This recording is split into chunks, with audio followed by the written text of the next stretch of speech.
နေပြည်တော်ရွာကလေးသည်အပြင်းမအပြင်းအေးချမ်းလာသည်သို့တော်ထိုးအေးချမ်းမှုအောက်တွင်ဆင်းရဲသားတို့၏မျက်ရည်နှင့်အာဏာရှိသူတို့၏ဖိနှိပ်မှုများကအမြင့်တွယ်နေခဲ့သည်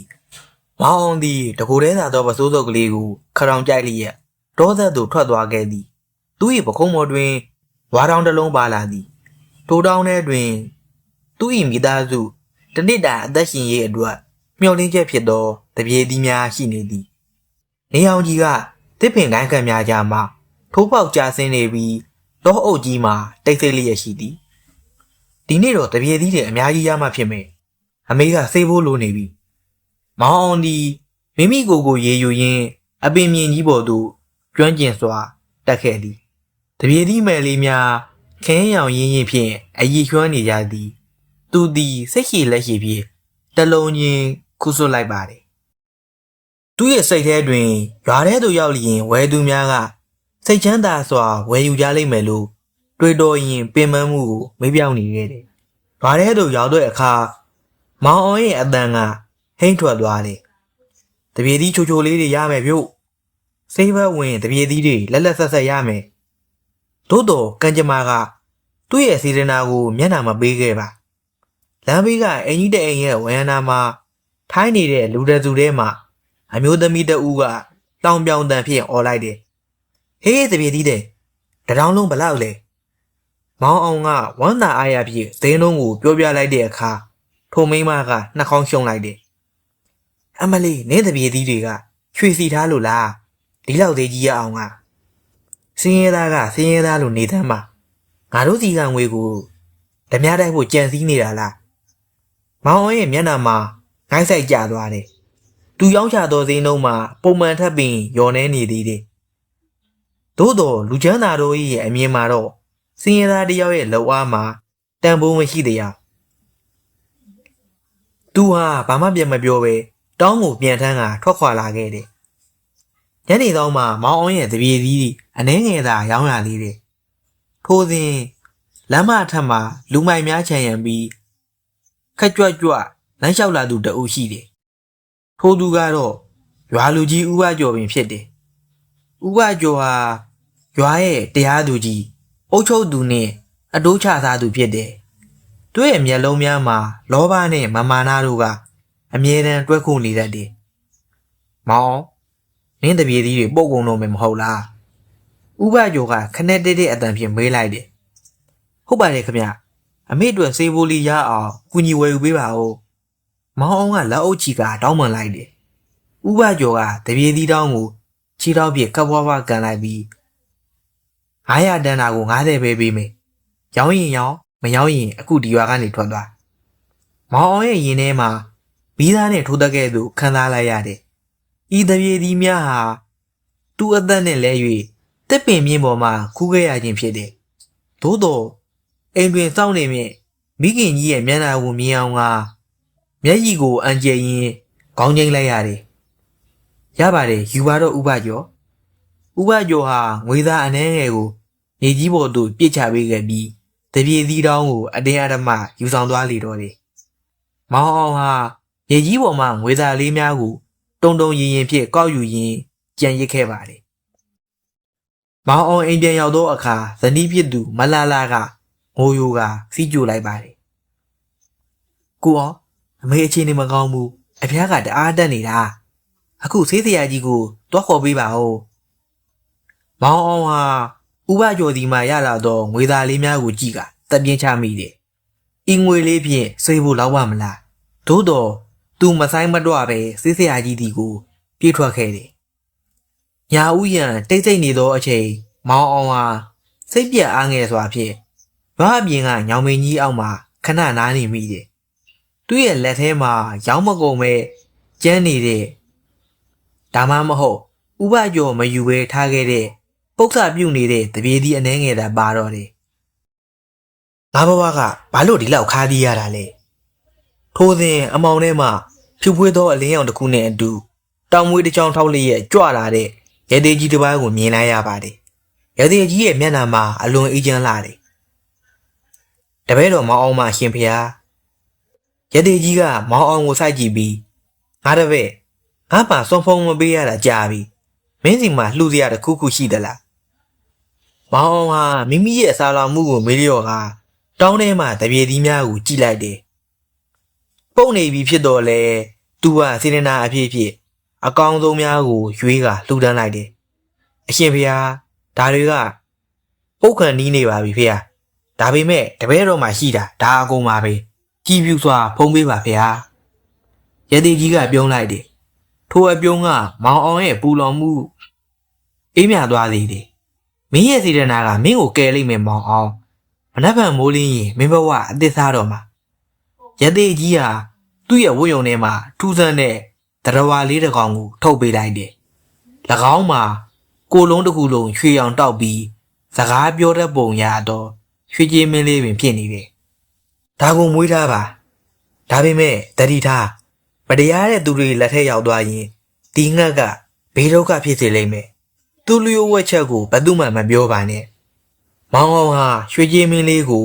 ရင်ဝင်ပိုက်ကထူးဆန်းသောမျောလင်းချက်များဖြင့်အိမ်ကိုပြန်လာခဲ့လေတော့တယ်ရွှေကြေးမင်းလေးကိုရင်ဝင်ပိုက်ပြီးအိမ်ပြန်ရောက်လာတဲ့မောင်အောင်ရဲ့စိတ်ထဲမှာထူးဆန်းတဲ့နှွေးထွေးမွေလူလေးတစ်ခုကင်းအောင်နေပါတယ်အိမ်ရှိရောက်တော့ဇနီးဖြစ်သူမလာလာကလက်ကြီးတုံရင်ထွက်ကြူပါတယ်ကိုရောအမေအဖျားကျသွားပြီတော့ခုနကပဲချွေးတွေထွက်ပြီးအိပ်ပျော်သွားတာထူးဆန်းလိုက်တာအိမ်ထဲမှာလည်းတခါမှမရဘူးတဲ့အမွေးရနံ့နေရနေတယ်မောင်အောင်အံ့ဩသွားပါတယ်သူ့လက်ထဲကငှက်ကလေးကိုကြည့်လိုက်တော့ငှက်ကလေးကမျက်လုံးဝိုင်းသားလေးနဲ့သူ့ကိုပြန်ကြည့်နေပါတယ်အိမ်ထဲကိုလှမ်းဝင်လိုက်တဲ့အချိန်မှာပဲမောင်အောင်တို့ဇနီးမောင်နှံနှစ်ယောက်စလုံးပါဇက်အဟောင်းသားဖြစ်သွားရပါတယ်စံအိုးထဲမှာစံနေအပြည့်ဟင်းအိုးထဲမှာလည်းအငွေတစ်ထောင်းထောင်းနဲ့ဟင်းကောင်းတွေရောက်နေပါတယ်မောင်အောင်ကရသေးကြီးပေးတဲ့ငှက်ကလေးကို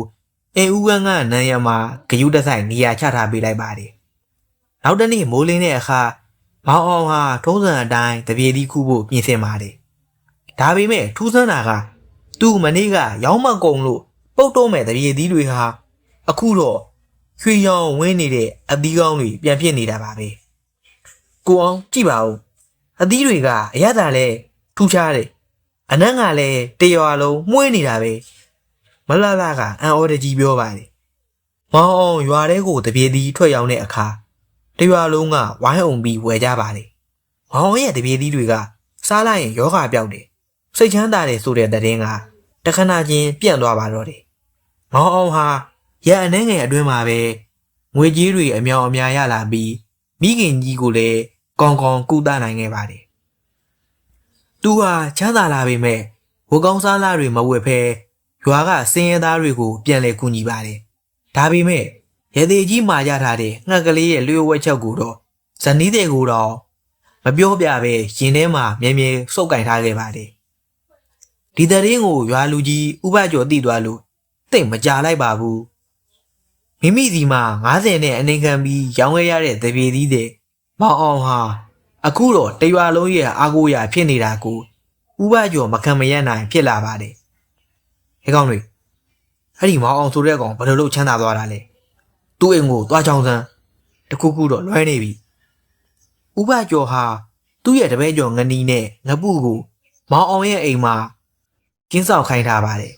ညနေသကောင်ရန်အချိန်မှာတော့မောင်အောင်ရဲ့အိမ်ထဲကနေထူးဆန်းတဲ့ရွှေရောင်အလင်းတန်းတစ်ခုထွက်ပေါ်လာတာကိုသူတို့မြင်လိုက်ရပါတယ်ဆရာမောင်အောင်ရဲ့အိမ်ထဲမှာငှက်တကောင်ရှိနေတယ်အဲ့ဒီငှက်ကလူစကားပြောတာဗျငှက်ကစကားပြောလိုက်တိုင်းရွှေတင်းကားတွေထွက်လာတယ်လို့ပဲငနီကတည်ရည်တများများနဲ့တည်င်းပို့ပါတယ်ဥပကျော်ရဲ့မျက်လုံးတွေဟာလောဘသောကြောင့်နီမြန်းလာပါတယ်ဘာငှက်ကရွှေထုတ်ပေးတာဟုတ်လားအဲ့ဒီငှက်ကငါလက်ထဲမှာရှိရမှာမောင်အောင်လူကောင်မျိုးနဲ့မတန်ဘူးနောက်တစ်နေ့မနက်မှာတော့ဥပကျော်ဟာရွာထဲမှာအရန်တွေနဲ့အတူမောင်အောင်ရဲ့အိမ်ရှိကိုရောက်လာပါတယ်ဟဲ့ကောင်မောင်အောင်ထွက်ခဲ့စမ်းဥပကျော်ကအော်ဟဲလိုက်ပါတယ်မောင်အောင်အိမ်ပြင်ထွက်လာတော့ဥပကျော်ကဒေါသတကြီးနဲ့ဆွဆွဲပါတော့တယ်မောင်အောင်မင်းငါအိမ်ကရတနာငှက်ကိုခိုးထားတယ်မဟုတ်လားငါအိမ်မှာမွေးထားတဲ့စကားပြောတဲ့ငှက်ပျောက်သွားတာမင်းလက်ချက်ပဲမင်းလိုစင်ရဲသားကဒီလောက်အမြန်ဘယ်လိုချမ်းသာမလဲဒါတခိုးပဲမဟုတ်ဘူးဥပကျော်အဲ့ဒီငှက်ကကျွန်တော်ကိုရသေးကြီးကမောင်းအောင်စကားမဆုံးခင်မှာပဲဥပကျော်ကအဖြတ်ပြောလိုက်ပါတယ်ရသေးကြီးပေးတယ်ဟုတ်လား ဘယ်မှာလဲရက်သည်မင်းမတက်တည်ရှိလားအခုချက်ချင်းငှက်ကိုထုတ်ပေးစမ်းမဟုတ်ရင်မင်းကိုတခိုးမှုနဲ့ထောင်ထဲထည့်ပြီးမင်းအမွေနဲ့မင်းမိမကိုရွာပြင်ထုတ်ပြစ်မယ်မောင်အောင်အကြက်ရိုက်သွားပါတယ်ရက်သည်အကြီးကလှုပ်ဝက်ချက်ကိုမပြောဖို့မှားကြအချက်နဲ့မိသားစုရဲ့ဘေးအန္တရာယ်ကြားမှာသူလွတ်လွတ်နေပါတယ်ဥပကျော်ကတော့ရုံးမှာကောက်ကျစ်တဲ့အပြုံးနဲ့ကြည်နေပါတယ်ကဲမောင်အောင်မင်းမရွေးချယ်စရာနှစ်ခုပဲရှိတယ်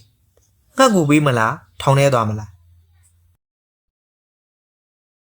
ဥပကျော်ရဲ့ချင်းချောက်မှုကြောင့်မောင်အောင်မှာရွေးချယ်စရာမရှိတော့ပဲ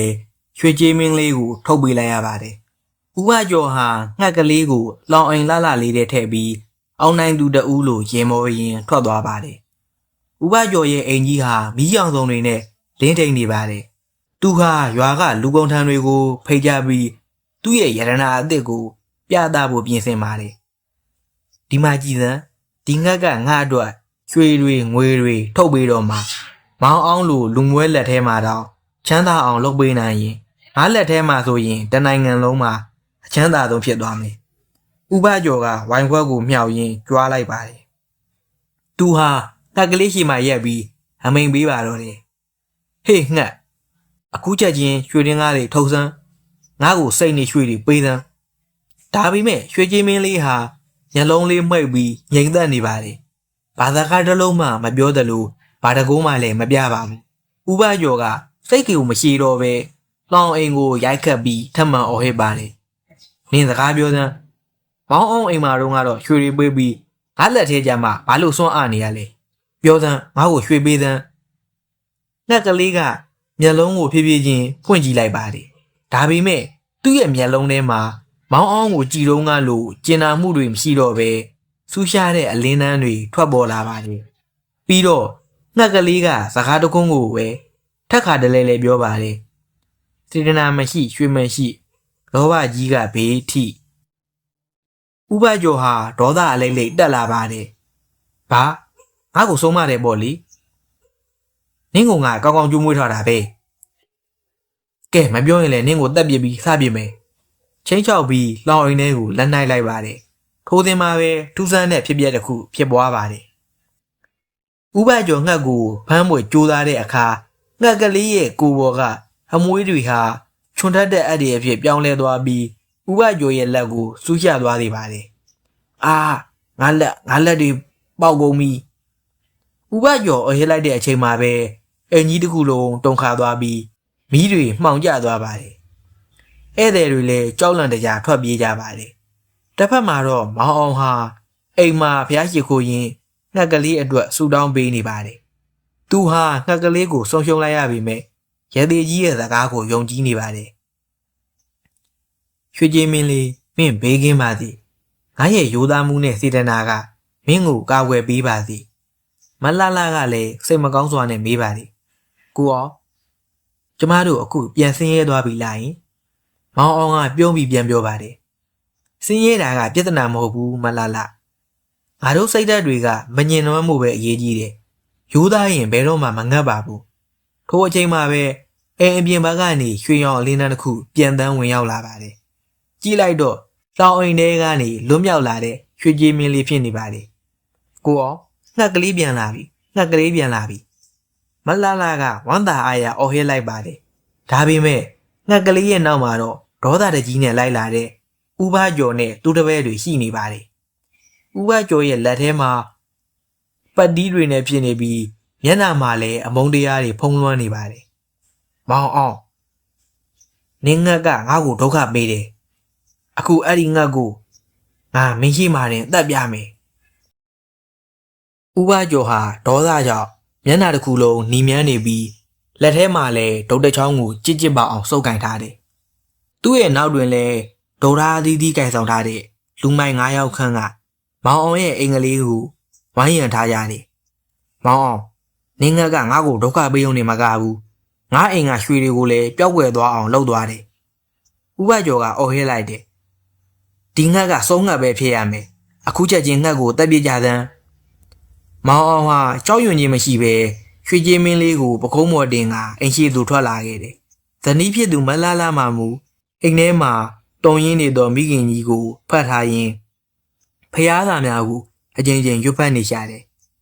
ဥပကျော်ကျွန်တော်ပြောသားပဲဒီငက်ကမတရားတဲ့သူလက်ထဲမှာဘာတကုန်းမှမပြဘူးလို့ခမရအတင်းအဓမ္မလွတ်ယူသွားတာပဲအခုတော့ခမရမှာအပြစ်ရှိတာပဲမောင်အောင်ကဒီငိမ်စွာပြန်ပြောပါတယ်တော်သန်းငါကရွာလူကြီးပဲငါအမိန်ပေးရင်အကုန်ဖြစ်ရမယ်အဲ့ကောင်လေးဝိုင်းရကြတဲ့ဥပကျော်ရဲ့အမိန်ပေးတဲ့အဆုံးမှာလူမိုက်များကမောင်အောင်စီကိုပြေးဝင်လာကြတယ်မောင်အောင်ဟာမျက်လုံးကိုစုံမိတ်ကရွှေကြီးမင်းကလေးကိုကာဝယ်ရန်ပြင်လိုက်တယ်ထိုအချိန်မှာထူးဆန်းသောအဖြူရောင်လင်းနှန်းတစ်ခုက